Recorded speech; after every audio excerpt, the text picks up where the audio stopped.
for the long term, what's going to be the, legislator, token holder will improve the system? Right. So how do we improve the system? Right. Ooh, okay. For the long term, because it's, if block producer is only doing the executing job for the long term, right. Then there is. So that you get into something called the worker proposal fund. Okay. Something new. Well, it's been in the white paper since, a year ago. Which is forever. So WP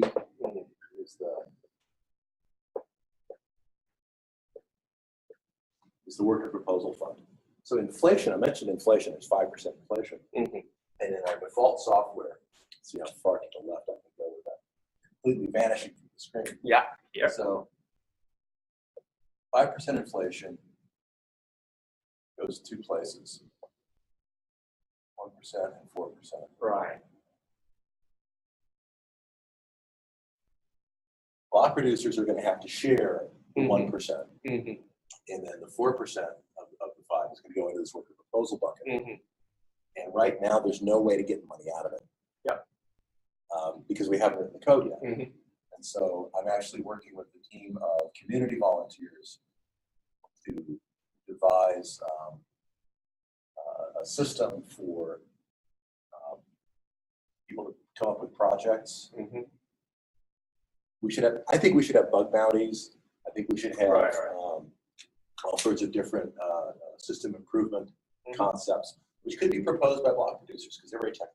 It could be proposed by dApp developers. Could be proposed by just regular old token holders. Anybody can propose the project. At some point, these token holders, as the legislature, are going to have to say, we're going to fund this project. And then I think we're going to need some kind of a PMO, a project management or a program management organization to oversee all these projects. Because if I'm a token holder, I haven't got time for that.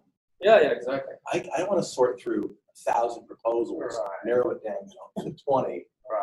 I want to show up and look at the 20, vote on it, and say, okay, give me a quarterly update, or give me a monthly update. And so one of the projects would be probably a PMO. And if you're looking for good outside examples, several other chains already have this. One's called Dash. Yeah, Dash. They have a very sophisticated worker proposal system that I like a lot. We're studying them and several others to come up with ideas of what that can look like.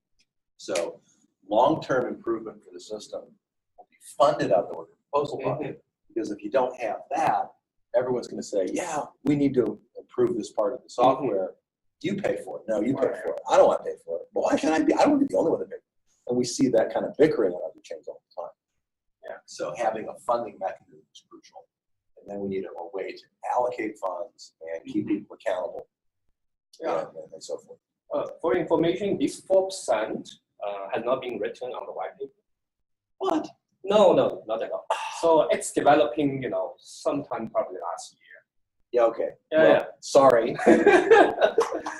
we have been, I forget where the information comes to me all the time, and I'm not really sure where it's coming from. We've been reading the white paper for probably dozens of times. I'm sure you have. You've read it more closely than I have. Okay, so that's, and this 1%, 4% thing, that particular split has only come about recently. In earlier versions, we were thinking that the block producers would vote on what percent of the 5 they would get, and the balance would go to work proposals. And then recently, Dan Larimer said that he wanted to just hard-code it at 1%. Cool.